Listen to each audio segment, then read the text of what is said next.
alady faefatra ry kristianavana amin'ny agnomanantsika amin'ny fiavian'ny tompo magnatony dia magnatony ary fa tegna mariny ny fankalazantsika ny fetin'ny Noël. I Jesu Kristy ho tonga ary tonga eo anivotsika mitondra ny famonjena. Jesu Kristy tonga mitondra ny fagnomezana, mitondra ny fahafahana ary mitondra fiainam-baovao. Ngataho amin'ny Jesu Kristy mbo afahanao magnomagna plasy ho anazy ke ahalavrary ny fankalazanao sy ny afalianao amin'ny fetin'ny Noël izay ankalazantsika tsy hoe. Ny evanjely dia mitantara amintsika ny fitraofan'ny Masiny Maria sy Elisabeth, cousine anazy, ravaviny. Masina Maria maman Jesu Kristy, Elisabeth cousine Masina Maria mitrotro. Alevoantsary antsaigny fa zare rovavy samby bevotrika, samy mitondra zaza. Masina Maria mitondra Jesu Kristy ambotrika ananjy koa. Masimbavy Elisabeth mitondra ny Johanne Baptiste. I Masina Maria mitrotro masimbavy Elisabeth mitondra fanantenana ho an'i Elisabeth ary mitondra fanantenana ho an'ny olombelogno tsiraikiraiky aby. Mitondra fanantenana ho anao, mitondra fanantenana ho antsika. Ary i masimbavy Elisabeth nahey nisokatra tamin'izay fanantenana sy hafaliana ndesin'ny Masina Maria zay dia ravoravo. Sady ny olo aroa samby kristianina koa mitrotro.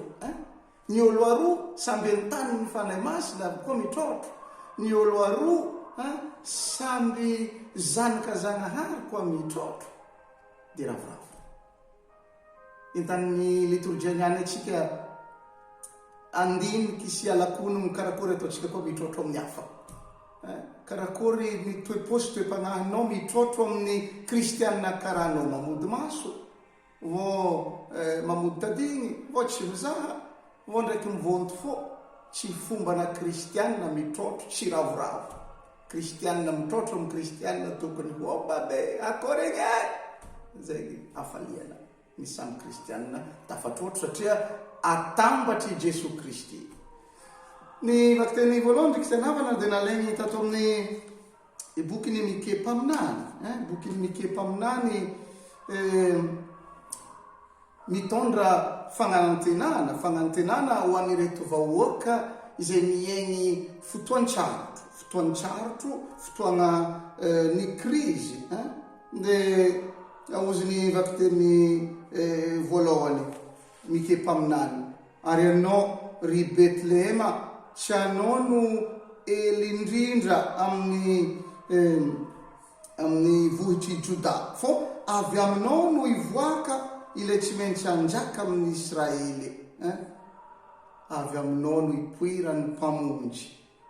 Za fa tamin'ny fotoana io ny mpanjakan'ny Joda dia ino zany tsy afaka nanjaka tsony satria dominen'ny mpanjaka Asiro izay nanana fahefana tamin'ny tanànan'ny Judea manontolo.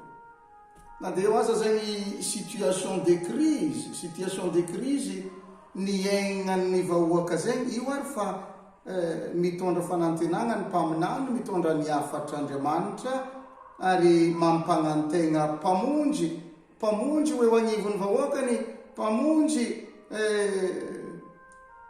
itombo ho lehibe izy araka ny vakiteny, ary ny fanjakany dia tsy anampataperana. Io mpanjaka, io mesia ho avy eo agnivon'ny vahoaka io dia mesia universel magnenika an'izao tontolo zao.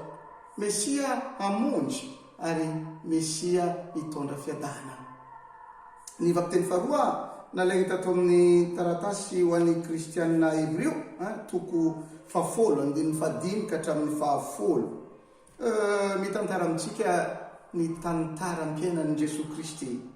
Raha tegna atao bango tokana ny fiainan'ny Kristy dia voafehin'ilay fehezanteny volagniny vakiteny faharoa ato. Tsy nilainao ny sorona sy ny fanatitra fa nanamboatra vatana ho ahy ianao. Tsy sitraka ao ny sorona dorona sy ny sorona no ny ota ka hoy aho hoe inty aho tonga anao ny sitraponao ry Andriamanitro.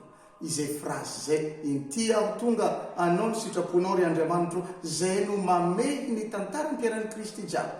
Fa dia Jesosy Kristy dia nanatanteraka ntsakany sy andavany ny sitraponjanahary jusque tamin'ny la croix, fanatanterahana faratampony io iraka nampagnanaovin-janahary anazy io, jusque izy nanameny fiainany ho an'izao tontolo zao. Ary io fanikehan'ny Jesosy Kristy an'Andriamanitra babany io no namonjy atsika, no namonjy anao. Ary izay fanatanterahana ny sitraponjanahary zay no nahaavotro atsika jiaby. Aozy ny vakiteny faharoa, ary ny herin'izay ny sitrapo izay no nanamasiny antsika tamin'ny nanolorany Jesosy Kristy ny vatany indray mandeha monja. Ny vakiteny fahatelo nalainy tato amin'ny evanjely Masin-Dalioka toko voalohany andininy fa 37 amby ka hatramin'ny efapolo 5 amby. Ho za tamin'ny voalohany teo mitantara ny nitraofany Masina Maria sy Elizabeta. Nagnambarako tamintsika fa ny kristianina mitrotro dia tokony samby ravoravo. Izay atambatry Kristy dia tokony samby falifaly. Fô misy ihany koa toetrany Masina Maria izay tiany fiangonana ampianariny atsika dia ny finoana nananany Maria modely ho atsika. Io ary fa Elizabeta no mivolana zay ny finoana nananany Maria zay. Avezamiko zao no mba vangian'ny reniny tompo koa. Maria izay nifikitra tamin'ny finoana Zanahary, ary nino ny tenin'ny Zanahary tanteraka tamin'ny fiainany. Ny raha faharoa dia ny fitiavany Masina Maria. Maria nandeha ongotro tamin'ny tany be tendrombohitra, andeha anompo any Elizabeta ravaviny, ary nitrotro tamin'ny Elizabeta. Ny kristianina dia irahina, ivoaka, itrotro amin'ny hafa, ary indrindrandrindra anampitiavana ny mpiray tandrazana, ny mpiray fiarahamoniny. Masina Maria modely ho atsika fa tsy nikatsaka tombotsoany izy, tsy nihevitry ho an'ny tegnany izy, fa nihevitry ho an'ny hafa. Nanampy sy nanompo nitahy any Elizabeta ravaviny kozinanazy. Ny toetra fahatelo ananan'ny Masina Maria ampianariny tokony ananantsika dia ilay fideraly, fanomezam-boninahitra, fankalazana n'Andriamanitra. Masina Maria tokotoko zay ny foko mideran'ny tompontsika, ny saiko mifaly amin'Andriamanitra noho izy mpamonjy mitsinjo ahy, ilay mpanompo vavy mitsinjotsino. Io toe-panahy midera Zanahary mandrakariva io no tokony anana amintsika tsiraikiraiky, indrindrandrindra amin'izao ankatoko ny fetiny Noely zao. Ny toetra fahaefatra ananan'ny Masina Maria dia ny fahantrana. Maria nanompo, tia ho ankizy vavy ny tompo. Maria nanompo ary nagnetry tegna, ary zay indrindra no nankabeazany Zanahary anazy, zay indrindra no nanandrata ny Zanahary anazy. Masina Maria lasa renin'Andriamanitra, renin'ny Jesosy Kristy, renin'ny Eglizy, renintsika jiaby. Andriamanitra magnetry ny manandra tegna, fa manandratra ny magnetry tegna. Masina Maria modely ho an'ny fagnetren'ny tegna. Ry kristianavana, ataoko fa ny liturgia tolotry ny Eglizy atsika iniany dia magnasatsika andiny tegna. Ino ary no tokony ataotsika? Dia le raha niainan'ny Masina Maria. Niainan'ny Masina Maria dia ilay finoana, ilay fitiavana nanompoany any Elizabeta ravaviny, ilay fahaizany midera Zanahary, ary ilay fahantrana. Ny atao hoe fahantrana dia ny fiankinanao amin'ny Zanahary, fa Zanahary mahavitanao, mahavitany fiainanao. Raha ohatra ka iainantsika io toetra efatra nananan'ny Masina Maria io, ho azo antoko fô ho lavorariny fety Noely. Bon dimanche.